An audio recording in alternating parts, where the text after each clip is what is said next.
Royal এনফিল্ডের সমস্যার ব্যাপারে বলবো। সেই সমস্যা হয়তো অনেকে বুঝতে পারে কি ইঞ্জিনের অনেক বড় প্রবলেম হয়েছে, কিন্তু সেই প্রবলেমটা আদৌ অনেক বড় প্রবলেম নয়। সেই প্রবলেমটা অনেকে বুঝতে পারে না।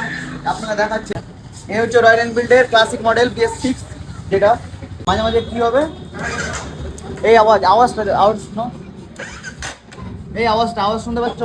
এমন একটা সাউন্ড হয়, বিকট সাউন্ড আছে।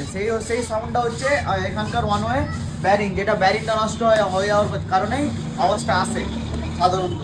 এখন আপনাদেরকে দেখাবো ওয়ান ওয়ে ব্যারিংটার ব্যাপারটা কি রয়েছে। এই খোলার আগে একবার নিচে ট্রে রেখে দেবেন। এই হচ্ছে আমাদের ওয়ান ওয়ে ব্যারিং। এই ব্যারিংটার জন্যই যেটা আমাদের আওয়াজ হচ্ছে সেলফের। খুলে দেখে নেবো আমরা কেমন অবস্থায় রয়েছে ওয়ান ওয়েটা।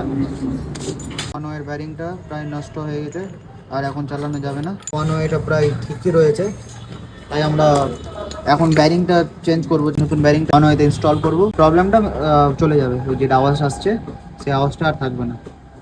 ভালো করে ব্যারিংটা গ্রিস করে নিলাম, যেহেতু ভিতরের জিনিস বারবার খোলা যাবে না।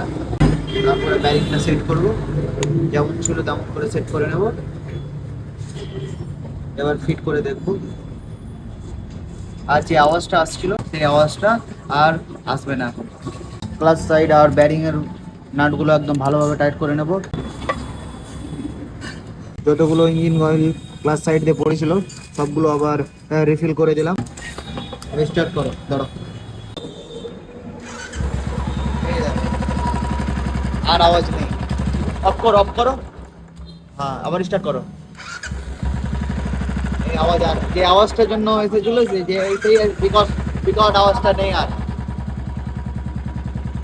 এখন আপাতত যে ব্যারিংটা ওয়ান ওয়ের ব্যারিংটা লেগেছে সেই ব্যারিংটা দিয়েই এখন প্রবলেমটা সমাধান হয়ে গেল। পুরোটা সেটটা যেটা লাগাতে হতো সেই সেটটা লাগাতে হলো না।